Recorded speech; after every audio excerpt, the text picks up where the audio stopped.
Hey story seekers, it's Nesha, and you are now listening to Nesha's Open Diary, where the stories are real and the tea is all about me.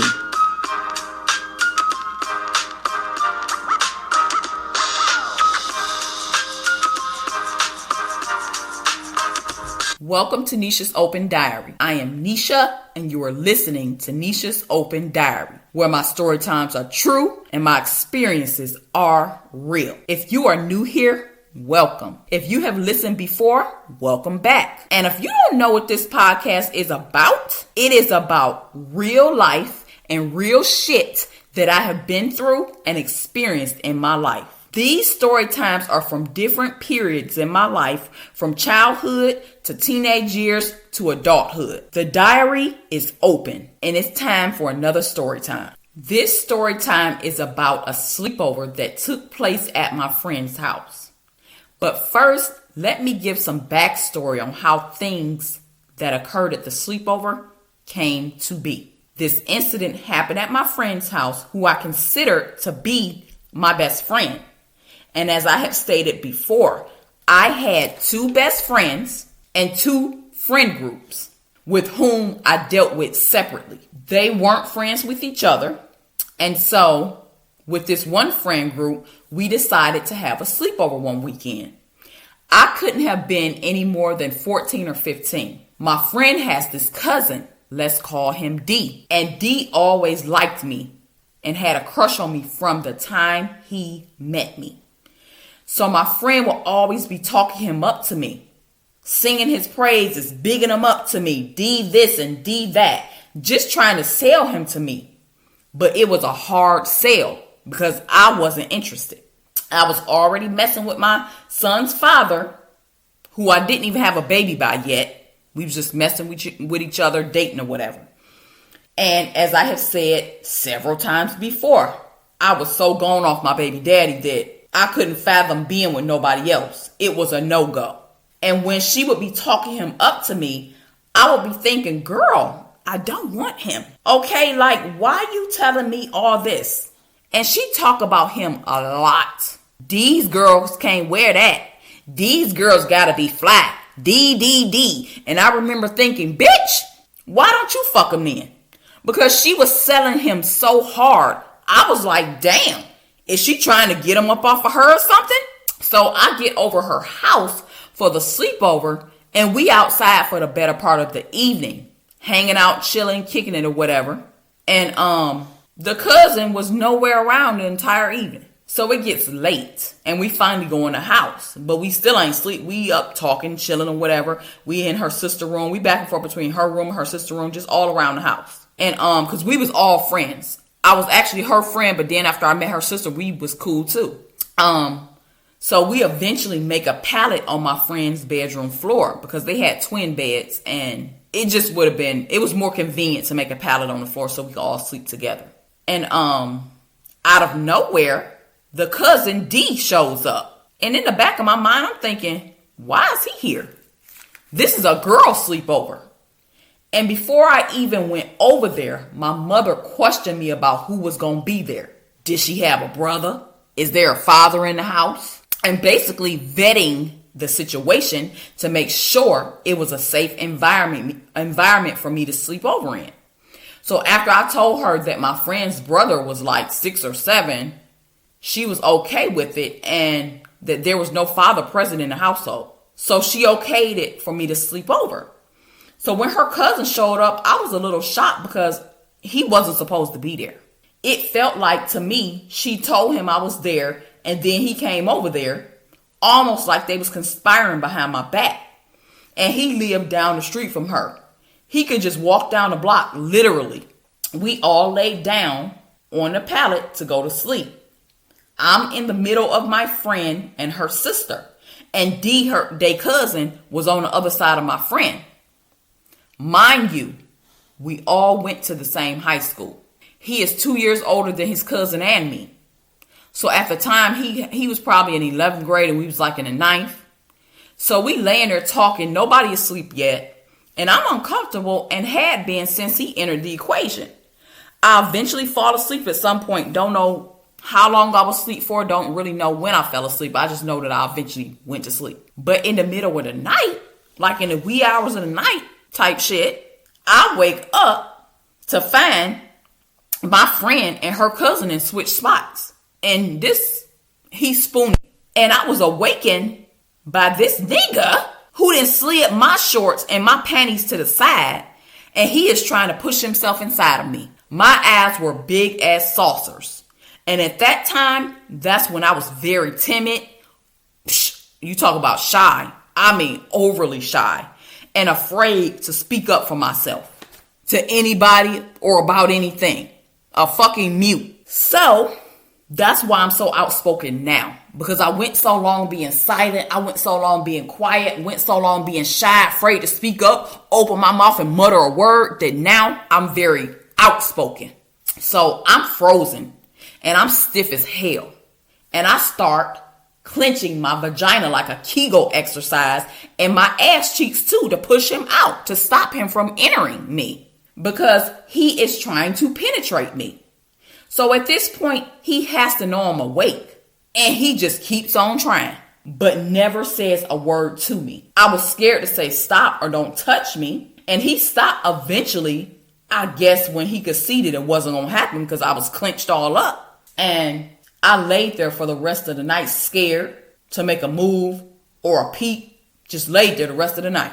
In the morning when everybody woke up and got up, I'm still feeling some type of way about this. Like, do you know what you just tried to do? And he acted like nothing had happened. So I tried to gather myself and act like nothing happened. Tried to act the same. He got up and he went home shortly after, which again was right down the street. And later in the afternoon, my friend comes to me and basically admits to me that she knows what he did and tells me he told her I was squeezing him out and wouldn't let him push his penis inside me. I immediately felt some type of way because it seems like she set me up for him to try to get me. But what her cousin did was attempted rape. I looked at her differently ever since. We continue to be friends, but now I'm moving more guarded around you. And she still kept trying to push him on me. And I just kept getting this vibe, getting this feeling that, are you pushing him on me so hard because he's doing something to you? Like, that's just what I got from it. Because she was selling him so hard. It was like, okay, what's wrong with him? Like, something don't sit right here. And so, even still, to this day, it's the same. Because in 2015 or 2016, I can't forget it. Because I went over her aunt's house to watch the Floyd Mayweather and Manny Pacquiao fight. And he was there. I mean, why wouldn't he be? That's his family. Actually, I went with my husband. And her cousin was rude to him, wouldn't even acknowledge or speak to my husband, and was quite disrespectful. Because at one point, it was me, my friend, D's mother, and her aunt, whose house it was, sitting around a dining table in the basement where the fight party was taking place. And my husband goes and sits on this sectional, which put his back being faced toward, so his back is to us. The table's behind where he's sitting. And D is just so worried about me and trying to catch up with me and asking me how long I've been married. But the way he's talking is basically him trying to feel me out and see if he's going to be able to get in between to, finally make it happen. Type of, like the way he's talking real creep-like. I hadn't seen him or her in years because, as I have stated in previous story times, I had moved out of state for some years. I lived in New Jersey for like 6 years because my husband was in the military. He still is. But I lived in Jersey for years. And then when I joined the military, I ended up living in Virginia for another 4 years. So we was out of the state where we're from for about 10 years. And so I'm basically, when I got back, was trying to reconnect with her and stuff or whatever. But the way he was talking, I could tell he was still as thirsty as he had always been.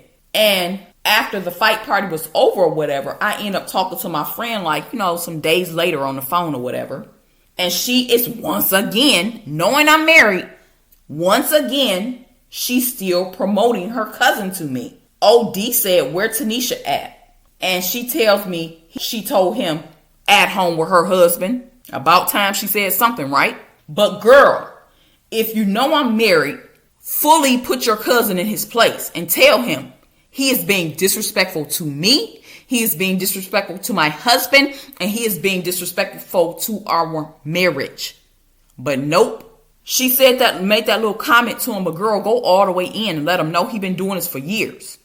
And she never really fully has. In fact, a little while after that, some months down the road, the holiday season comes around. And me and my husband go to her house for a New Year's Eve gathering. And she had it at her new house because she had just purchased a house. So me and my husband go. And like before, after this little New Year's get together to bring in the New Year's is over with, some days down the road into a whole new year, we on the phone again. And she is telling me once again, D said that's the type of bitch he need. Where Tanisha at? Where her husband at? Oh, is they good? Oh, I need her in my life. That type of stuff. And I have to stop and say this. I'm not going to say I'm the prettiest bitch in the world. I'm not going to say I'm the baddest bitch out here. But I do know that when I step foot out the house, I get myself together. And when I went to this little New Year's Eve get together thing or whatever, I wasn't dressed up like that, but I think I was looking pretty cute. I had a sew-in, a kinky curly sew-in with the little baby hair and all that, but I had a leave-out side part. I had on a long black cardigan that had gold buttons going up it, down the sides of it or whatever. I had on a black bodysuit, and I'm big on undergarments, like to make your silhouette and everything look good. So I had on a bodysuit, but I had on a push-up bra because I always like my titties sitting a certain type of way. And so I had on a black belt with a gold plate on it to match the buttons on the cardigan. I had on some ripped jeans, and I had on some black open-toe stiletto boots that had these gold spikes all over them. And I had on, corresponding type of accessories, bracelets and all that. My nails done, makeup done, all that. And a little purse and stuff or whatever. So my husband likes the fact that I keep myself put together like that and everything. But what he don't like is he don't like the fact that I be showing my cleavage like that. Because he already say every time we go somewhere, niggas be drooling all over your titties and drooling all over your breasts hanging out. You showing these niggas your titties. You showing these niggas my shit. So he don't like that. And I'm not saying that he not right, because that just made the D nigga even more thirsty. So then after the party over, he's sitting up telling his cousin about how I'm the type of bitch he need in his life. That's the type of bitch he need and all that stuff or whatever. I mean, over all these years, you still haven't gotten the picture. The feelings ain't mutual, bruh. And my husband is aware of all of this because I told him about the things that happened when I didn't even know him and the things that have transpired since we've been married and we went around them. I'm very open and transparent with my husband, and he ain't worried at all because he know I don't want that dude. And if I did, I had plenty of time and plenty of opportunity long before I was married or even knew my husband existed to get with him. And ain't nothing changed. I could go around her today. I could go around her tomorrow and the same stuff would happen.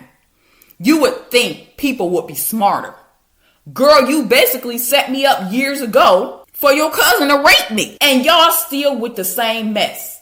I'm not sure if I could even still call her a friend. At this point, I might as well say she my ex-friend because we don't talk no more due to some other issues that haven't been addressed. But that's another story time for another day. And it just kills me how people conveniently forget the things that they do, especially if it's not done to them. They need to be worried about whether or not the statute of limitations is up at this point. I'm not saying that I'm going to try to do nothing. I'm just saying, like, if you're my friend, how do you knowingly set up a situation for your cousin to try to have sex with me that was by no means consensual? He was just going to take it without a single word. I should have told my baby father, who wasn't even my baby father at the point, because we didn't even have a kid at that point, what happened, and he would have beat his ass. But like in many situations back then, I never spoke up. I never said anything. So even if he had succeeded in having sex with me or raping me, however you want to look at it, I would have been afraid to tell anybody. And this story is very much true. And another experience that I will never forget. And all I can say is, watch who you call your friends. Don't let your kids spend the night nowhere over nobody's house. I don't care who it is. You even got to watch family members. So what you expect from somebody else's family member. Oh yeah, and before I go ahead and end this story time, to drive my point home, she even did this with other friends of hers. Like this one girl that her cousin messes with, it's her friend, but I kind of was friends with her too once she had befriended her and they was friends or whatever. She kept bigging him up to her and talking the same way to her about him, but she was dumb enough to take the bait, and then she started messing with D, and D be dogging her and treating her like trash. And I think she don't like me because of the fact that she know that D still likes me and wants to mess with me or whatever. So this other friend of her don't really care for me or whatever, given the situation. But girl took the bait, and I decided to dodge that bullet. Boo boo.